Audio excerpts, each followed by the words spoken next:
Welcome to the second part of your fourth lesson, After Blenheim by Robert Southey. Today we start with the sixth stanza. What does the poet say here? It was the English, Caspar cried, who put the French to rout. But what they fought each other for, I could not well make out.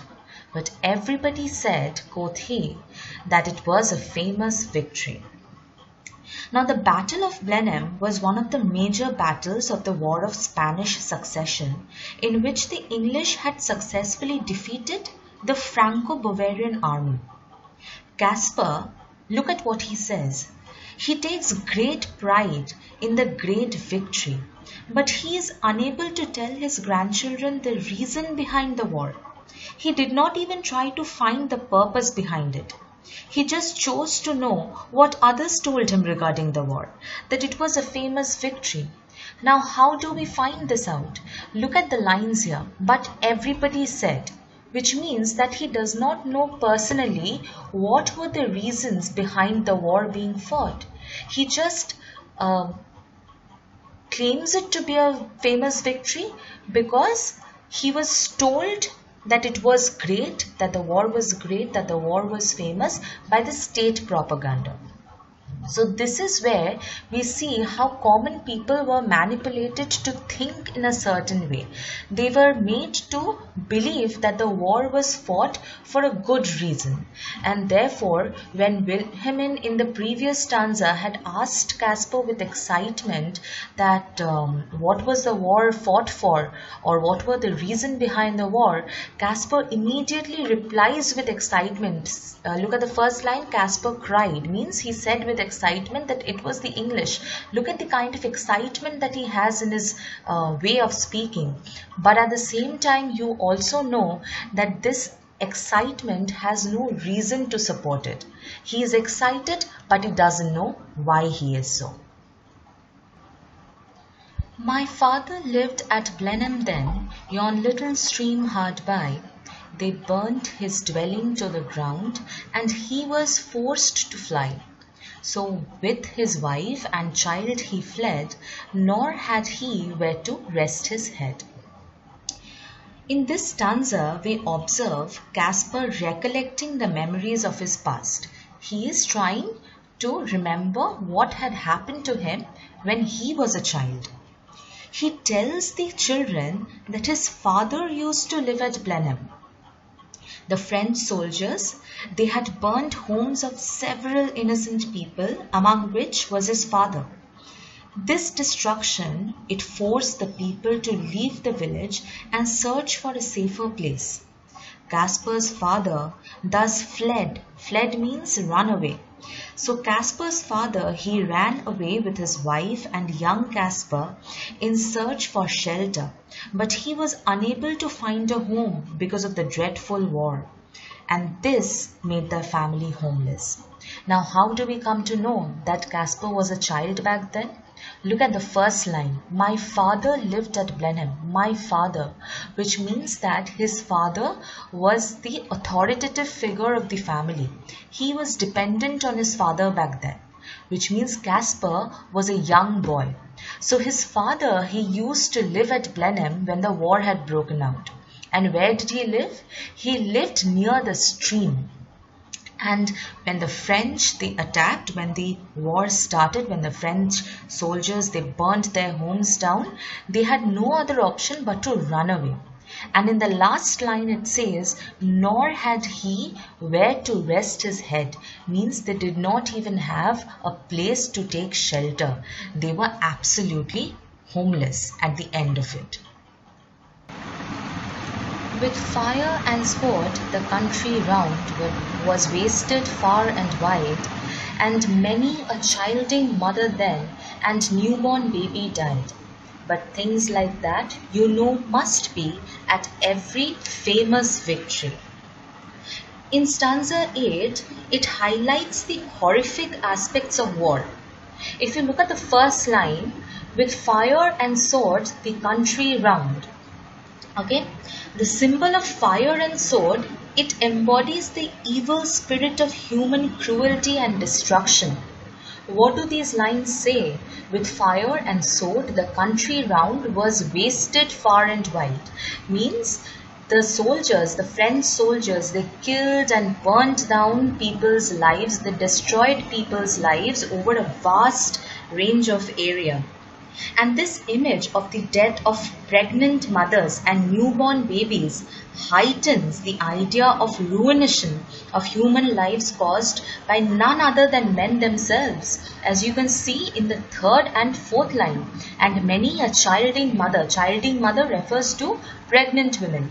So childing mothers and newborn babies, even they were not spared from the battle. So these innocent lives, babies which were not yet born and babies who were just born, they were also the victims of war. The idea is to express how thousands of innocent lives were taken in the due course of a futile and meaningless war that is sure to bring only damage and destruction. The irony in the poem is made evident by Caspar as he says that these things are meant to happen at every battle where there is a famous victory or a great victory. That is what he says in the last line, but things like that must be at every famous victory. It means that Caspar is well aware that the war had brought about a lot of destruction, a lot of cruelty in his land. But because he was manipulated, because the state had manipulated people like Caspar, common people like Caspar, to think in a certain way, he says that it is very normal for these cruel things to happen during war. And if you want to gain a famous victory, these are the small prices that you must pay in order to be famous and great in the battle. They say it was a shocking sight after the field was won, for many thousand bodies here lay rotting in the sun. But things like that must be after a famous victory. The poet, through Caspar, goes on to describe the agony of war. He mentions the shocking sight of the battlefield that was full of dead bodies of the soldiers rotting in the sun. The shocking sight was a result of the end of the battle. Like after the English had defeated the French army, the battlefield was a horrific sight to witness. And through this image, the poet attempts to bring into consideration the indignity in the way the soldiers lay. Look at the third line. For many thousand bodies here lay rotting in the sun. They were reduced to a status of an inanimate object. There is no dignity, no glory in war, only misery. And you can see that they lay rotting in the sun, which means that the soldiers, they were not even given a proper burial. They were just lying there open in the fields, rotting away in the sun. And even after such terrifying aspects of war, Caspar regards it as a famous victory, as you can see in the last line, after a famous victory. And this emphasizes, which means this stresses on the ignorance of the old man about the purpose and consequence of war. So old Caspar, he himself says how horrific, how gory, how shocking the results were of the war. But he has been manipulated to think in such a way that even after knowing the realities of the effects of war, he still considers it to be a famous victory. Great praise the Duke of Marlborough won, and our good Prince Eugene. Why, it was a very wicked thing, said little Wilhelmine. Nay, nay, my little girl, quoth he, it was a famous victory. Now the Duke of Marlborough was an English general. He was the commander of the British forces in the Battle of Blenheim. Prince Eugene, who was also a military commander from Austria and who fought with England against the French army. Now Prince Eugene and Duke of Marlborough, they represented Britain in the battle and defeated the French. Caspar, he sings praises for the men who fought the famous victory and brought the fame to the nation. But Wilhelmine is confused. She says, why? It was a very wicked thing. So she is confused at the meaninglessness, and she fails to understand what was so great about this war. And she calls this war a wicked thing. And for the first time in the poem, we see a disapproval of the false glory of the war. We see a character who does not approve of the war as as a great act. But Caspar says, nay, nay, my little girl. He shuts the little girl and goes on to repeat the same thing, that it was a famous victory. The war for him is not a wicked thing for as long as it is a famous victory. Again, in this stanza, we see the way in which common men were forced to believe about the greatness of this war. And everybody praised the Duke, who this great fight did win. But what good came of it at last? Quoth little Peterkin. Why, that I cannot tell, said he, but it was a famous victory. Here, Caspar boasts of the Duke for having won the war for them. Now, very innocently, Peterkin, his grandson, he asks his grandfather, what good came of such misery? In the last stanza, we see Wilhelmine asking the same thing. She also doubts the glory of war. She calls the war a wicked thing. And in this stanza, we see Peterkin, the grandson, doing the same. He says what good came of it at last, because he fails to understand what was the greatness of the war. But old Caspar, he is unable to answer the question of the child, and therefore he says, why, that I cannot tell. So he is not able to answer the greatness of the war.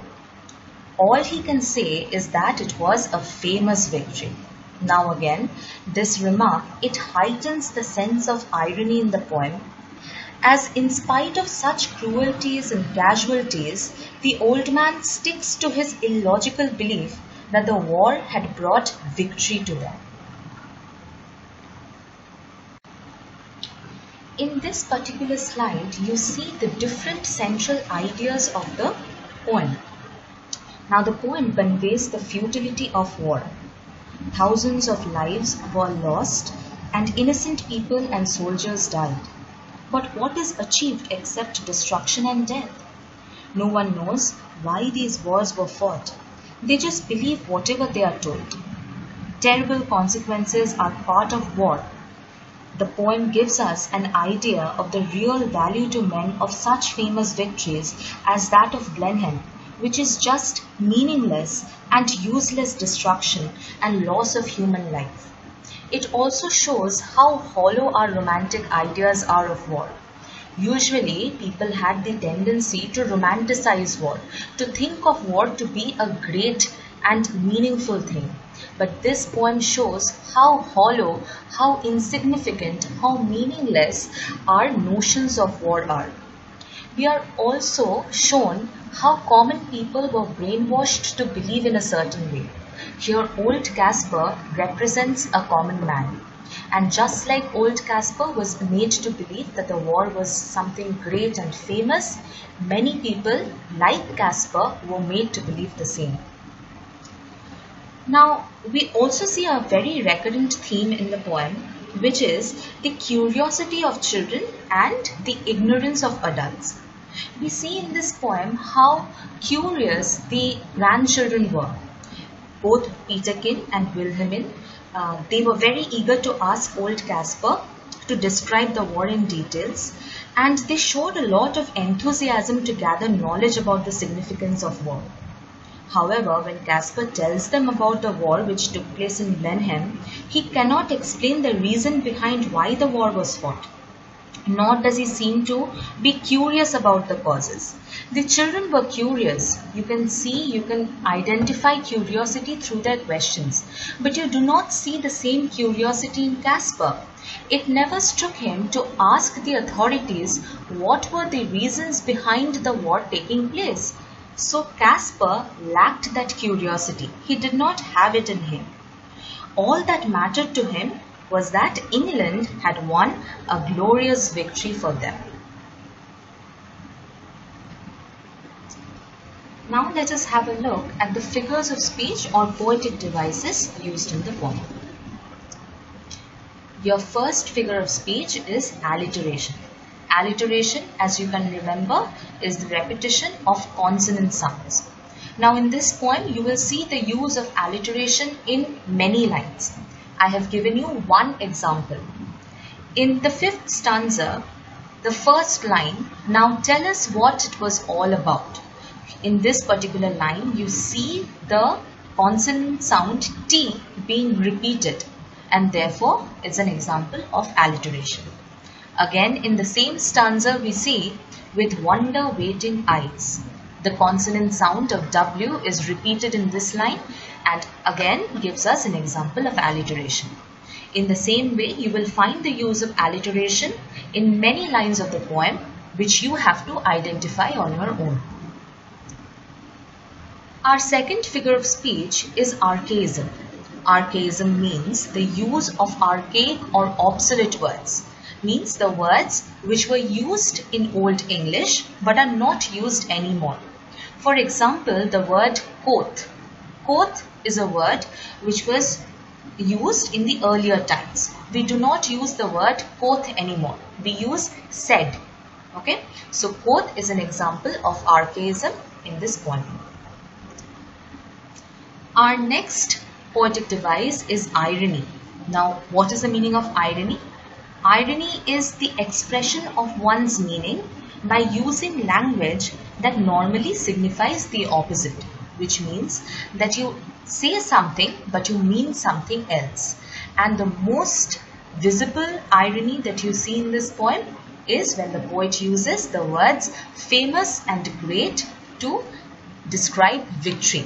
Because we know that there was nothing famous or great about the victory, there was nothing famous or great about the war.